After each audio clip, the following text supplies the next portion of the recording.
here we are with the final Season 2 guiltygearstrive DLC character. You know, I told myself that I was going to stop playing this game after this season because I just think not only did it take a really long time for these characters to come out, it just... but the character choices were incredibly lame to me. Because, I mean, when the game came out, there was a poll for the most wanted characters, and the unanimous poll agreement was that everybody wanted Biken back, everybody wanted Slayer back, and everybody wanted Johnny back. And they've only delivered on one of those characters. And instead of adding Slayer or Johnny or Zappa, they add characters like Bedman. So, you know, I think Bridget was an amazing choice, but Sin and Bedman I'm a little iffy on. But finally, a good choice of character. That man, he has been in every single Guilty Gear game, and he's never been playable, and I don't even know if you could fight him in any of them. Maybe you could fight him in Guilty Gear 2, but that's not a fighting game, so I didn't play it. And he looks amazing, and he is probably one of the hardest, no, I'm not going to say hard, most complicated fighting game characters ever. I don't know if he's hard. I do think his, I don't know if he's hard or if he's clunky, right? But what I will say is that he is very complicated. So also, little side note, they added new colors for the game. If you look at my character, these are not new like this little pink and white color. This is not exclusive to this character. This is actually a new color that everybody in the game got. And I believe there is an orange version and a green version that you have to pay for. But the pink one is free. Maybe it's only free to Season Pass owners, but it's free. But you might have to have the Season Pass for it to be free. But the green and orange ones are not free. So yeah, if you want new colors, I mean, they look pretty great, I can't lie. Definitely top tier colors. Anyways, let's get into the character. So, if you didn't see the starter guide, I'm going to do a brief rundown of what you're seeing here. So those 4 moves at the bottom above my super bar, those are cards, like Yu-Gi-Oh cards. From left to right, it's punch, kick, slash, heavy slash. So you do the move, you press the button, that's the card you pull out. You don't have to pull out the cards in order. You can use whatever one you have in your hand right now. So it's quarter circle forward button to use the card, and it's quarter circle back button to replace the card with another card. Replacing the card and using the card uses mana, which is that purple bar next to it. Also, as you can see, getting hit also lowers mana. Now I want you to really think about that, okay? Because he has, if you notice around his health bar, he has a blue bar around his health. This is because he has mana. See, I just ran out of mana. I'm locked out of my moves. I can't use any moves until it comes back. There we go, I can use it. When you're locked out of your mana, right, you can't regain it. Because he has moves that recharge his mana. You can recharge his mana by sacrificing super or health, or you can recharge it without sacrificing anything, but it takes a very long time. So I personally go for health. It's the quickest, but it does literally absorb your health. So I'm going to show you a clip right now of how much damage he takes with and without his shield on. Alright, so when he's out of mana and his shield is gone, look at how much damage he takes. Look at this, right? Boom, hit him, shield is gone, he's out of mana. Look at how much damage he takes, right? Insane amount of damage when his shield is down. Arguably the weakest character in the game. Here's how much damage he takes when his shield is up. This is the same exact combo. So he actually has maybe some of the most health in the game when his shield is up. And in comparison, Gold Lewis is one of the strongest characters in the game health-wise. So, look at how much damage he does. This is without any meter, by the way. This is no meter. He does 50% to Gold Lewis, with no meter. And Gold Lewis has to use a super, which is one of the most damaging supers in the game, to only do about 50% to him. But when his shield is gone, he's dead. Every character's killing him. So, you have to not only make sure you have a card in your hand at all times, you have to remember that pulling out a card uses mana, and also using the card uses mana. See, right now I have mana, but I can't use the card because I didn't have enough. So one thing I noticed is that you cannot enter burnout if you use cards. So for example, let's say I use a card. You're going to see, look. Oh, I didn't do it. So he cannot enter burnout on his own. The only way for him to enter burnout is if he loses all his mana and then someone attacks him, and he loses his mana. Otherwise, he can always just get it back. He can't burn himself out, which is good. But just because he can't burn himself out, if he doesn't have enough mana to use a move, it won't let him. But the problem is, he's like a Zato. When Eddie gets destroyed, you have to wait for Eddie to come back before you can use him again. Same with the... See, look. You have to wait for the mana to come back after it gets broken. So you want to make sure that you don't let it get broken, and you keep refilling. And like I said, to refill, you have to sacrifice your health, your super, or use the normal version that doesn't take away anything. But it's the normal version is very slow, and you don't even see me do it that much, because honestly, this character is very hard to play. He's very hard to play in the mind, because you have to look at what card you have, and you have to be like, oh, that card is this button. You know, you have to make sure not only you're pressing the right button, but you also have the right card as well. So yeah. There's a lot going on here, and if you notice, you see that number that says 25, right? That's how many cards are left in this deck. Now it says 21. Yes, I said this deck. He can actually change decks. And the other deck will actually have different moves. He has 3 decks. You start on the green one. The green one is the safest one, by far. The other deck, I believe, is mainly power-ups. So not really combos, more just power-ups. And the final deck is mainly focused on mix-ups, close range. He gets a teleport card that he can get from that deck.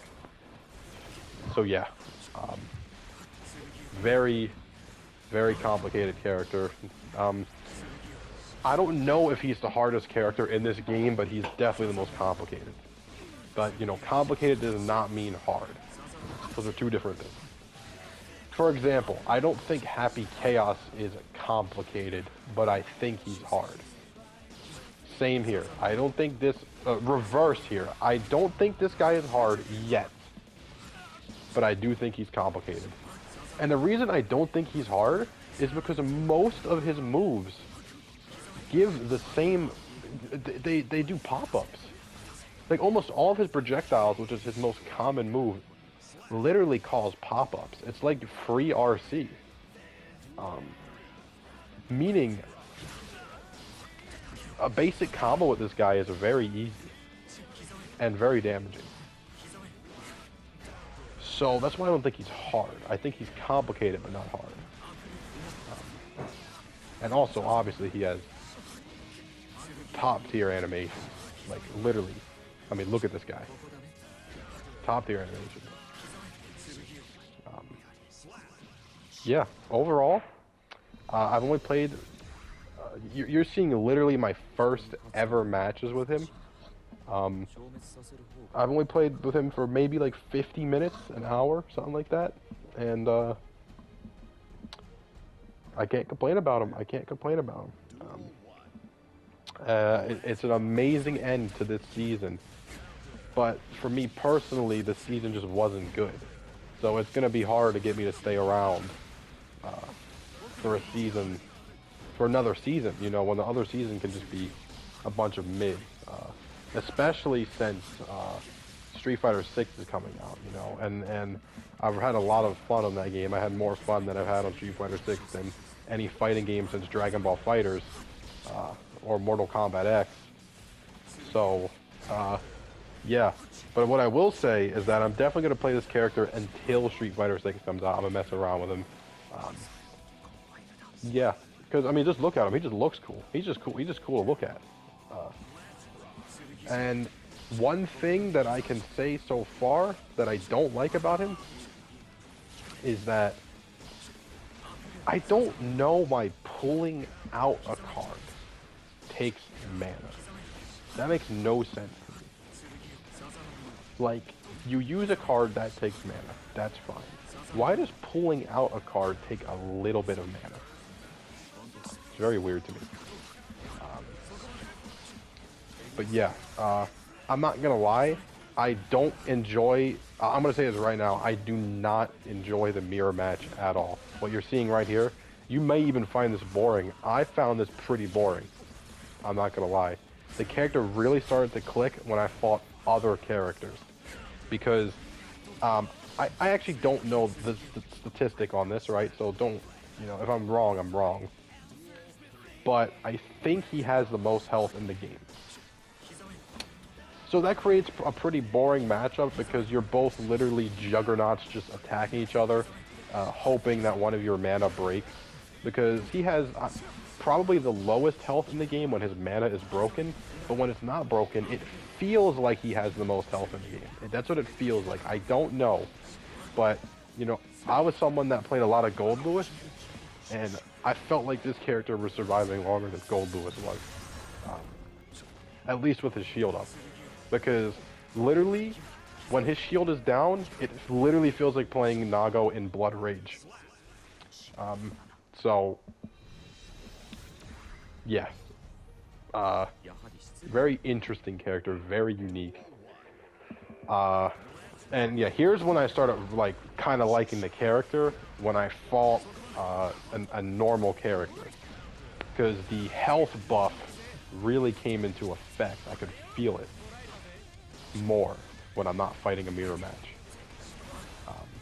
But I also kind of felt the hurt of losing the shield more as well, especially fighting Soul. I don't know if I had the Soul match in this video, but I fought a Soul, and yeah, I mean, when I lost my health and he did an optimal Soul combo and I lost my shield, it almost was a touch of death, and there was like almost no risk bar at all. So yeah, he hits hard. Or he gets hit hard, my bad. Well, actually, no, he does hit hard. He gets hit hard and hits hard. I don't know if he does a lot of damage, but what I can say is that it feels like his most basic combos do more damage than anyone else's basic combos. But his hard combos, I haven't really learned any. So maybe they suck. I don't know.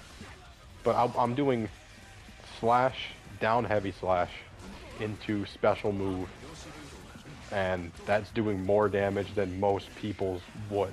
So like, he just seems better right out the gate than a lot of characters do, because like I said, I mean, look at that. That was a pretty basic combo, and I mean, it did a decent amount of damage with some scaling, you know. When I dropped that. He definitely feels like he hits hard, but like I said, I haven't even seen what a combo looks like on this guy. I'm doing the most basic guiltygearstrive combo you could think of. Maybe he doesn't have combos. Maybe all of his combos consist of slash, down heavy slash, projectile, and then just keep doing it over and over until you break the wall. Don't know. I don't know. That's what I do for now. Also, his dust seems crazy. I don't know if you saw the little blue projectile and I'm sliding across the floor. That's his down dust. I haven't gotten too much time with it. Potentially better than Giovanna's. Potentially? Because you can also combo into it. I don't think you can combo into Giovanna's. Wait, you might see it soon. Am I going to do it soon? Yeah, that's it. That little blue wave that you saw me throw, that's a dust. So that causes a knockdown. And you can combo, you know, kick into dust with that. It felt pretty good. I don't know if it's good, but it felt pretty good. Maybe when people get used to it, it'll just straight up suck. But from that right there, it was, see what I did right there? I just threw it at him and just knocked down. So, yeah, very, very interested in that. Yeah, my impression of the character so far. If you do enjoy this game, play this character because you'll probably enjoy this character. Like I said though, I mean Street Fighter 6 is coming out next Friday. I don't see myself playing this game past that. But that doesn't mean it's bad. You know, it doesn't mean it's bad. Although I will argue that the season pass was bad. Besides this is a very welcome addition to the game. But I can only imagine how this game would have been, you know, how sick this game would have been if this character would have been in at launch. People would have lost their minds. But, cool character. Should have been in every game, or at least one game before, and he wasn't. So yeah, like, sub. I might have a Mortal Kombat video coming out. I don't know. Yeah, I might have another video on this guy coming out too. I don't know. Or maybe I just won't upload until Street Fighter. I don't know. I don't know. But what I know, sick character. So far I like. He might be terrible though. I don't know. But he is a little difficult. Anyways, yeah, you know, I'll see you in the next video. Peace.